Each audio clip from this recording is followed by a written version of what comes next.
Assalamualaikum warahmatullahi wabarakatuh. Perkenalkan, saya Jerival Rataresa, NIM 19033031 dari Prodi Pendidikan Fisika, mata kuliah pembelajaran fisika berbasis teknologi dan bencana. Baiklah, hari ini saya akan menjelaskan materi tentang gelombang bunyi dan keterkaitannya terhadap teknologi dan bencana. Baiklah, langsung saja kita masuk kepada materi pertama, yaitu tentang gelombang bunyi. Nah, sebelum kita masuk, kita harus tahu dulu nih, apa itu gelombang. Gelombang adalah getaran yang merambat. Gelombang terbagi menjadi dua, yaitu gelombang elektromagnetik dan gelombang mekanik. Apa sih itu gelombang elektromagnetik? Gelombang elektromagnetik adalah gelombang yang tidak memerlukan medium dalam perambatannya. Sedangkan gelombang mekanik adalah gelombang yang memerlukan medium dalam perambatannya. Nah, gelombang mekanik ini terbagi menjadi dua, yaitu gelombang transversal dan gelombang longitudinal. Gelombang transversal adalah gelombang yang bergerak osilasinya tegak lurus terhadap arah gelombang atau jalur rambat. Sedangkan gelombang longitudinal adalah gelombang dengan perpindahan media berada dalam arah yang sama atau berlawanan dengan arah propagasi gelombang. Nah, selanjutnya yaitu bunyi. Bunyi adalah getaran yang merambat sebagai gelombang akustis melalui media transmisi seperti gas, cairan, dan padat. Jadi, dapat kita simpulkan gelombang bunyi adalah gelombang yang merambat melalui medium tertentu. Oke, selanjutnya kita masuk kepada jenis-jenis bunyi berdasarkan frekuensinya. Jenis-jenis bunyi berdasarkan frekuensinya ini terbagi menjadi tiga, yaitu infrasonik, audiosonik, dan ultrasonik. Infrasonik yaitu bunyi yang memiliki frekuensi kecil 20.000 Hz. Biasanya bunyi ini dapat didengar oleh gajah, jangkrik, hiu, dan laba-laba. Selain itu, bunyi infrasonik ini juga dimanfaatkan oleh seismometer untuk mendeteksi gempa bumi. Nah, yang kedua yaitu audiosonik. Audiosonik yaitu bunyi yang memiliki frekuensi di kisaran 20-20.000 Hz. Bunyi ini biasanya didengar oleh manusia. Nah, lanjut yang ketiga yaitu ultrasonik, yaitu bunyi yang memiliki frekuensi besar dari 20.000 Hz. Bunyi ini biasa didengar oleh anjing dan lumba-lumba. Selain itu, bunyi ini juga dimanfaatkan untuk USG dan lain-lain. Nah, selanjutnya yaitu sifat-sifat gelombang. Sifat-sifat gelombang ini terbagi menjadi beberapa. Yang pertama yaitu cepat rambat gelombang. Cepat rambat gelombang adalah jarak sumber bunyi dengan pendengar yang dibagi dengan kebutuhan waktu gelombang bunyi agar bisa sampai ke pendengarnya. Yang kedua yaitu pemantulan, pembiasan, dan difraksi. Pemantulan adalah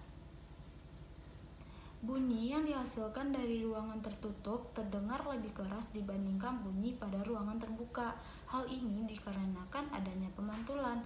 Pemantulan merupakan keadaan ketika gelombang bunyi yang datang mengenai permukaan suatu medium keras dan kembali ke medium asalnya dengan sudut yang sama. Nah, yang kedua yaitu pembiasan. Jika gelombang bunyi merambat dan memasuki medium yang berbeda, gelombang bunyi tersebut akan dibelokkan. Nah, itulah yang disebut dengan pembiasan. Nah, selanjutnya itu difraksi. Difraksi adalah pelanturan gelombang ketika melewati celah yang ukurannya setara dengan panjang gelombangnya. Contohnya, ketika seseorang dapat mendengar suara dari ruangan di sebelahnya. Yang ketiga yaitu interferensi. Interferensi adalah Perpaduan dua gelombang berbeda yang saling berinteraksi pada medium yang sama. Interferensi terbagi menjadi dua macam, yaitu interferensi konstruktif dan interferensi destruktif. Interferensi konstruktif ini adalah keadaan saat kedua gelombang yang berinterferensi sefase sehingga saling memperkuat. Sebaliknya, interferensi destruktif terjadi ketika gelombang yang berinterferensi pada fase 180 derajat sehingga saling melemahkan. Akhir yaitu pelayangan. Pelayangan bunyi adalah dua bunyi keras atau dua bunyi yang lemah yang terjadi secara berurutan. Jika kedua gelombang bunyi ini merambat bersamaan, bunyi paling kuat akan dihasilkan saat fase keduanya sama. Jika kedua getaran berlawanan fase, maka akan menghasilkan bunyi paling lemah. Baiklah, kita masuk kepada materi kita kedua, yaitu gelombang bunyi yang berkaitan dengan teknologi. Gelombang bunyi yang berkaitan dalam teknologi ini yang pertama yaitu teknologi sonar. Teknologi sonar ini dapat digunakan untuk sistem navigasi dengan bunyi pantul ultrasonik. Pada perangkat kamera, teknologi sonar berguna untuk mendeteksi jarak benda yang akan difoto. Nah, pada kendaraan mobil, teknologi sonar ini dapat digunakan untuk mendeteksi jarak benda-benda yang ada di sekitar mobil. Nah, pada pengukuran kedalaman laut, teknologi sonar untuk mengukur kedalaman laut dengan diletakkannya di bawah kapal. Seperti pada gambar kita, teman-teman semua bisa melihat dari gambar di sini ada air, kapal, transducer, detektor, gelombang ultrasonik, pantulan gelombang ultrasonik, dan dasar laut.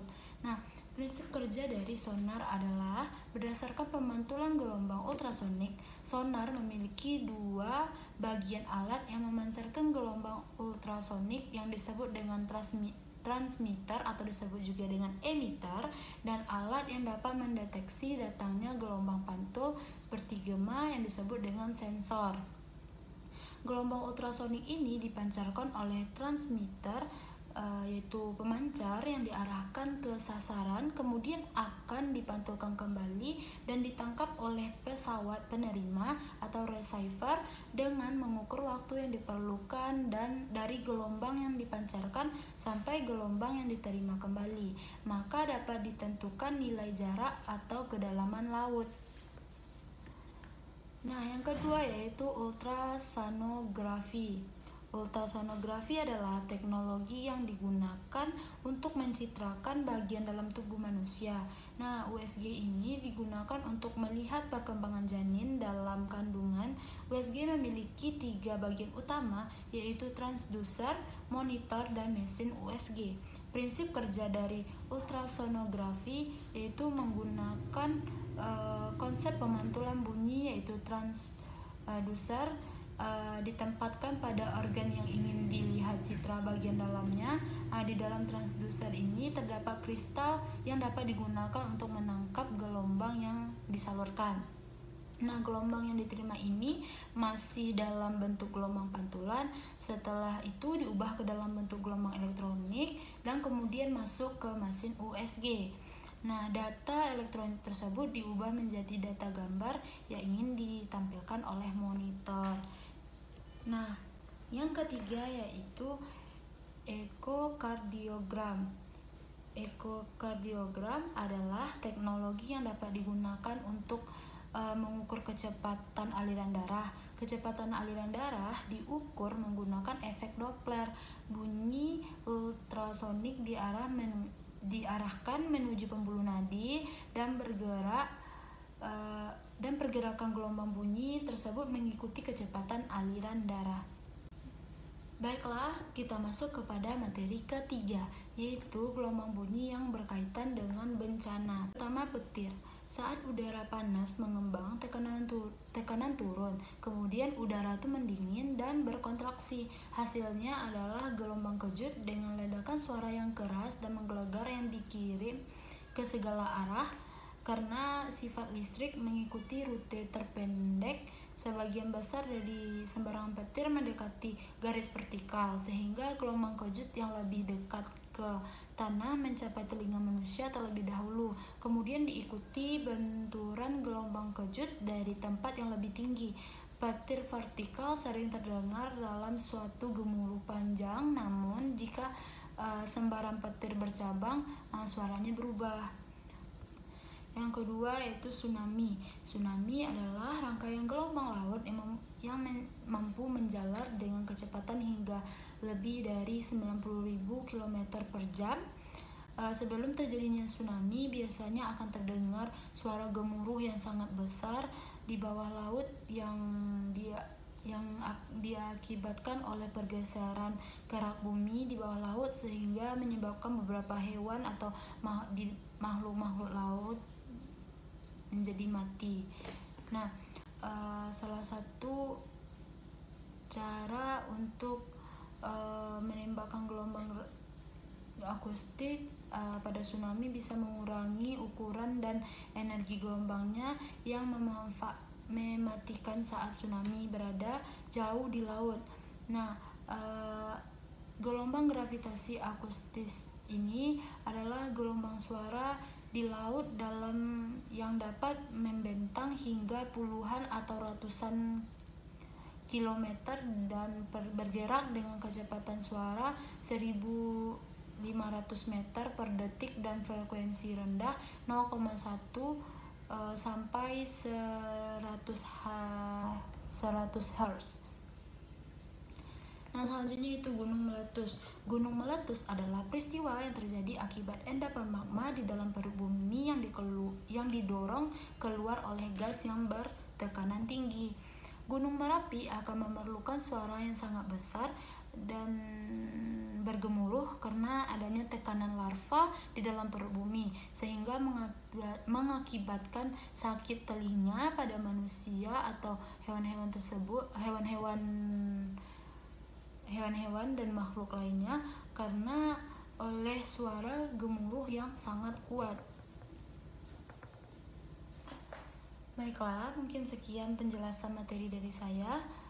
Salah dan janggal saya mohon maaf. Saya akhiri dengan Assalamualaikum warahmatullahi wabarakatuh.